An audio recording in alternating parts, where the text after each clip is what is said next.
We have so much to cover. We're going to be going through, well, we already met our students, so we'll skip that little slide, so welcome to the thing. We also have a model that I want to introduce to the world and to you guys. She is still doing hair and makeup and getting all that stuff ready, but she's going to be coming out. Her name is Alexis Catherine, and I'll just call her Lex. But she is, I put her Facebook page up there for people at home who want to see all of her stuff. And then also, she's the founder of Spontaneous World. And we are actually going to be traveling together all over the world for a few years, and so you can read about it at spontaneousworld.com, but she thought up of a lot of that stuff. All right, so we are going to be talking about understanding light, and I want to sort of tell you my story with light, because I started my first professional assisting job was with a guy. His name was Kareem Samsibasha, and he's a Syrian native, and he came to the United States during the revolution. And anyway, so he, not this, the first, like in the 70s, that revolution. So he came over, and I started working for him in the late 80s, early 90s, I think. And he has this really, really, really thick accent. And so my job with him was I would hold the little reflector and bounce the sun into people's faces. That was my big first job. And he couldn't pronounce my name, and so he would just tell me to grab the reflector, and he couldn't really say that, so he'd just be, Lector. And so I just became Lector. That was my name for him for as long as I can remember. So that was my first job. And this guy is a phenomenal photographer. So he shot for National Geographic and Time and Sports Illustrated and the New York Times and People and you know, those magazines and publications. And he is a master at light. And so I was spending time with him, and I asked him about light. And he said, if you don't understand light, you'll never, ever become the quality of photographer that you want to be. And that's it. And so I thought, oh man, light is going to be impossible to understand. It's all this really complicated, crazy stuff. It turns out it's not that complicated. It's pretty simple. There's a few things that you need to know, a few principles. And once you know those, it doesn't matter if you're working with natural light or studio light or speed lights, you can do it all. And so that's what we're going to be doing. We are going to be talking first about the principles of light. So things like the properties of light, hard light, soft light, the direction of light, that kind of stuff. We're going to talk a little bit about the color of light and how that's different than the color of prints and reflected light and projected light and all that kind of stuff. And then also we're going to be talking about the science of light. So there is some science involved in all this stuff. So if you're like, I'm really bad at math, but that's okay, we'll walk you through it. But we're going to be talking about photons and photosites and chromatic aberration and wavelengths and that kind of crazy stuff. And you're thinking, why do I need to know this? I'm shooting babies. Trust me, it'll be good. And you'll be like, oh yeah, that's why this is happening. I need to do this. And you'll be able to control all your light. So it's going to be fun, and it's going to be a lot. So we're going to be doing that. Then we're going to apply all those principles. So it doesn't, you know, if we learn all that stuff and we don't actually put it into practice, what good is it? And so we'll be sort of dividing all this stuff up. So we'll be talking about a principle of light, and then we will be applying that in some way. Then we'll talk about a principle, and then we'll apply that. We'll talk about some science, and then we'll apply that. And so hopefully it'll be like Radiolab or Mythbusters or Bill Nye. It'll be sort of science with fun, and we'll try to do that. And I'm not a real sciencey guy, so I'm just sort of making that stuff up. But we'll learn some things, and I'll have charts and graphs to make it as easy to understand for me as possible, because I have to explain it. I'm like, oh, what is this again? And so it'll be great. We're also going to be working with natural light. We're going to be working with speed light. Who's a speed lights person? Wants to know speed lights? Speed lights, okay. Speed lights, by the way, are, they're not complicated, but they're really sort of complicated. And we're going to do natural light first, then we're going to go and we're going to be working with speed lights, and then we're going to be working with studio strobes, and then we're going to mix speed lights and ambient light and studio strobes and ambient light and speed lights and studio strobes. So we're going to be doing all of that kind of stuff. Normally, we would begin with studio light, because it's a lot easier to understand that than it is speed lights. But because of the way the course works, we're going to start with speed lights, and we're going to throw you into the deep end. One of the things to note, though, is we don't have enough time to go through all of the speed light stuff that I would love to, but that's the last thing I did at CreativeLive, and it was 3 days of, it was full-on 3 days of speed light stuff. So if you want to know like all the speed light goodness, that's really what you need to watch, is the speed lights workshop to learn about high-speed sync and hypersync and all that kind of crazy stuff. All right, so that's my disclaimer about speed lights. We're going to get quite a bit of speed light stuff, but not as much as I'd love to over 3 days. And then we're going to apply these things. So what we're trying to do here, we're going to try to understand light, we're going to try to modify the light, we're going to try to control it, and we're going to capture it. So that's all about this workshop and what we're doing. And then we will be working with natural light, I think I already saw this, and speed lights and studio strobes. And so it's going to be good. All right. Another disclaimer, I am a portrait photographer. So that's what I do. I make pictures of people. I shoot people. And I'm about 90% in the studio. That's what I'm known for, but I do a lot of location work as of late and travel photography as of late. But I definitely have a bias toward shooting photos of people. And so I know there are people watching out there that want to know about scenic photography and product photography and those types of things. But the nice thing is that light is light. And so when we know how to apply some things to shooting portraits, we'll be able to apply that same principle to shooting something that's highly reflected, like a glass of water or a mountain or whatever. So light is light, and once you know the language, you can apply all of that stuff, and it'll be good. And then also, we're going to be learning the language of light. And the nice thing is light can be described. And that's really what we want to know. So we want to be able to talk about the quality of the light and the quantity of the light. And we do this all the time with things like the weather, right? So you would say something like, we have a nice cool breeze outside, right? And so then we know it's a pleasing thing and it's not a lot of wind. It's just this nice thing. It's easy to understand. Or we could say, oh, it was an Arctic blast of freezing air that lasted for 5 hours, you know, and it's like, oh, that's really unpleasant. And so we already describe things in terms of quantity and duration and quality. We just have to learn how to do that with light. So when we see something, we can say, oh yeah, that's nice soft light, and it's got no specular highlights, and it's opaque or semi-transparent, whatever. We're going to be learning all of that stuff. And once you learn that, then you can not only describe it, but when you see a photo and you go like, how did they do that? You'll know. You'll be able to go, oh, we're going to look at the specular highlights, and now I know what the source of the light was and what the angle of light and where the angle of incidence was and what the color temperature was. And yeah, let's do it. And then you'll be creating stuff on your own. It'll be awesome. And then you'll be winners. Not that you're not winners now. Everybody's a winner, right? Wow, that was a good way to start. So we are going to start, though, light. You can't really see light, right? You can't, it's just sort of floating around there. What we can see, though, is we can see the shadows. What did I do? Oh, I went backwards, sorry. We can see the shadows. And so I need to start us off by talking about the shadows, because that's what we can see when we look at the floor, we look at the wall. We can see how light falls, and the shadows are going to tell us all about the qualities of light. So we're going to begin with the very, very basics, and that is the shadows. And so hopefully there's a marker back here behind this whiteboard.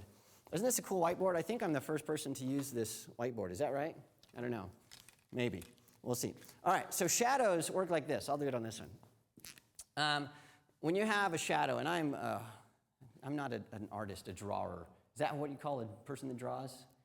An artist? I know. I'm an artist, but I'm not a drawer. Anyway, so when you have a shadow, okay, let's say this is a shadow and it's totally jet black, right? That's the shadow. What we really are concerned about when we're talking about the quality of light is this edge right here. This edge is going to tell us everything about our light. And so if we have a shadow and it just stops, and then we have no shadow, that is what's called hard light, very hard light. And this has no transition area. If we have light that is a little bit softer, what happens is this shadow doesn't just stop. There's an area where this shadow fades out. And so you can have a shadow that stops, and then it has a little bit of transition area. You can have a shadow that just has no hard line. It just sort of fades out over time. But the length and how this fades out is how we can describe light as being hard or soft or diffused or not. In fact, if you look sort of at my hand, I don't know if we can get this. If you look at my hand, look how the shadow changes on the whiteboard as I move it closer and farther away. So when I'm really close, you can see a clear line. And when I go far away, it starts to get fuzzy. And why does that shadow change based on the distance? We're going to learn about that because that's going to help us understand where to place our lights to change how those shadows look and to fix things on the face and things like that. So somebody was talking about trying to fix shadows in sunlight. Who was that? Was that you? Yeah. So we're going to learn how to do that kind of stuff, of how to control this. Because we can, like I'm moving my hand to control these shadows on the whiteboard, we can absolutely do the same thing when we're working with natural light or light in the studio to change how those shadows work. It's going to be really cool. Okay, so we're chugging along. The other thing that we want to know about are the highlights. Specular highlights specifically, and it's really difficult for me to describe this or to draw it on a whiteboard. In fact, even this is really inadequate for me to explain what happens. But what we're going to be talking about is the size and the shape of light and how that affects this thing called a specular highlight. A specular highlight, by the way, is just a reflection. I don't know if you can see it on my shoes or on my eyes. It's a reflection of the source of light. And so we can change those reflections to make something more pleasing or less pleasing based on what we want to do. But to show this and for me to draw it, it really isn't going to work. And so what we're going to do is we're going to do this little exercise here. And John, we haven't introduced you yet. Come out here. Oh, I know who I am. Everybody knows who John is. This is John Cornicello. Hey, good to see you again. Nice to see you again. So John's going to help me out. What we're going to do here is we're going to set up this sort of creepy statue. I'll have this creepy statue thingy. It's a perfect 10. We're going to set this up, and what we're going to do is we're going to start working with different types of light so we can show this. So this guy is here, and what we're going to do is we're going to sort of walk through this. And awesome. So this light right here, by the way, this is called a Fresnel light. And later we'll be describing why it's called a Fresnel and what that all is. But if you try to rent it, it's spelled Fresnel, F-R-E-S-N-E-L. But it's pronounced Fresnel because it's French. So it's the same kind of lens that lighthouses use. It's all chopped up. But anyway, we're going to be talking about that. You're working with them. Yes, this gets extremely hot. So yeah, we don't want to touch that and burn our hands because it could do that. Okay, so what we're going to be doing here is we're going to be talking about the properties of light, and we're going to be also talking about specular highlights, the direction of light, and all kinds of different things, all on this creepy number 10 body here. This is really cool.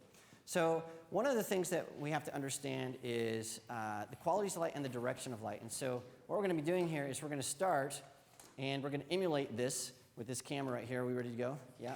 Okay.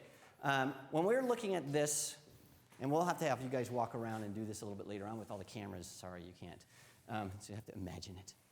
When we're on axis with this light, and we're looking, and that light is in the same position as our camera, what happens is the light from side to side on our subject is absolutely even. In fact, we're supposed to turn all the lights off in here, so we have to do that first. I forgot. We're going to make it pitch black in here so we can really, really see this. There we go. Awesome. Okay. Now we got that light right there. Cool. Okay. So now we can see this. When we're on axis with when our camera is on axis with our light, what happens is, notice that there are no really shadows from side to side on this mannequin thingy here. It's what we call flat light. The light is evenly distributed from side to side. If we go from our camera being in position with where the light is, and this could be the sun, it could be a studio strobe or whatever, and we come to the side, what happens, and we're going to have this camera right here to the side, what happens, instead of having flat light, all of a sudden now we start to see that shadows are showing up. And we can see on here, because the light is hitting this side, we've got a lot of light on this side, and we can see this light sort of falling off to the back. But notice something here. This shadow right here is clean and crisp. It's a very, very crisp shadow. And so what that means is this light is what we call it, because there's no transition area in this shadow. We're going to talk a little bit more about these shadows in a second. But as we come around and we change our position of light, we'll come over here. What happens is if we look down like this and we look up toward this light here, what we're seeing is a silhouette of this mannequin thing here. And it's really, really difficult to see it because that light's coming straight into my eyes. But if I just put my hand over my eyes like this, like I'm driving into the sun, all of a sudden that becomes crystal clear. We're going to see if we can do this with the camera here. So, does that work? Awesome. So this is low contrast light with a silhouette. And by putting something to block that light on our camera's lens, we all of a sudden get a nice clear picture. So this, perfect. We got it? All right, so a couple more things, and we're going to actually have you guys come and look at this because I want you to see it for yourselves. The other thing that I want to show you is on the back of this mannequin here, notice that we can still see this mannequin. We can still see something. And the question is, how is that possible? Because all of the light is coming from this side. So how is light getting to the back of this mannequin? And the answer to that is it's this floor right here. So tons of light is falling off this floor, and it's bouncing up, and that's how we can see the back of this. If this was a pitch black floor or there was nothing here, what we would see is a much more distinct transition between the light and the shadow because we wouldn't have anything that's reflecting. So it's really important. Yeah, we can maybe, I think this is too big of a surface to show, but you can, if we had, the important thing to understand is that your environment is really going to affect your light. And so it's not just enough to have a light and put it on your subject and to shoot. You have to also remember, are there white floors? Are there highly reflective concrete floors? Is it a black floor? Is there dark wood? Because some things absorb light and some things reflect light, and that's going to change how things look. And so unfortunately, if you're an environmental photographer, you might have a lighting setup that works great in one environment, and you try it again in a different environment, and it looks radically different. And that can throw some people like, why does this not work?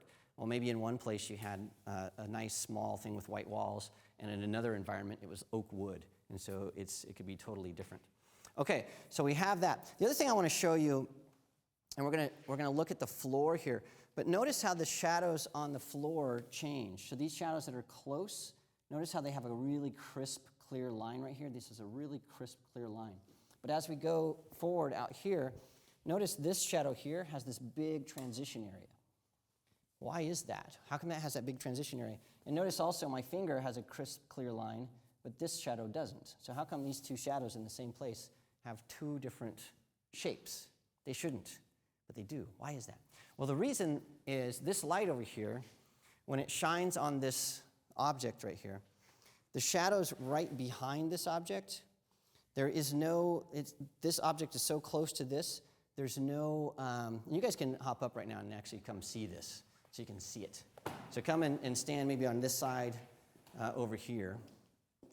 We'll have you walk around and see this. But see how this shadow here, very, very crisp, right? This shadow over here, not so crisp, has a big transition area. The reason for that is this shadow here, this light is hitting this object, and there's really no way for any light to get around in here. So this shadow is surviving all by itself because there's no way for light to get into this space. But down here, what's happening is this light is actually wrapping around this, and so the farther it gets from the object, the more light that's spilling around that, and the more that light is starting to affect these shadows. And that is what we call effective size. We're going to talk about the effective size of light and how that changes things. In fact, we're going to do that next. All right, so the other thing I want you guys to do really fast is to do the walk around. So come over here, squat down, look at this, block your eyes, get that in your mind. You've seen the side light, how this has a nice transition in the front light. So do that 180 really fast. And we're going to check. Do we have questions coming in as these guys are doing that? Or am I surprising you? You know, we do. This is from one of our regulars, Fashion TV from Singapore. Oh, and you know what? I put you in darkness, so maybe what we should do, I think we can turn the lights on. I'm sorry. I'm just going to throw you in pitch black. Well, you know, we're okay. I'm just going to shout out the question to you. Okay, we'll just do that. I got no camera time. Okay, so with Mark, with reference to shadows, we should always light from top to down and avoid creating shadows from the bottom up. Any practical tips for us? People often say the torchlight effect is not flattering, especially in lighting a subject from the bottom up. Yeah, so we're going to talk about the direction of light in right after this, and we're going to talk about vertical direction of light. And yeah, the torchlight effect is not great because it's unnatural. So in nature, light comes from above always. Light is always coming from above in nature. It might get down low on the horizon and be directional to the side, but there's nowhere in nature that light comes up unless it's a campfire or something like that. And so that's why it looks weird, because it's not something you see naturally.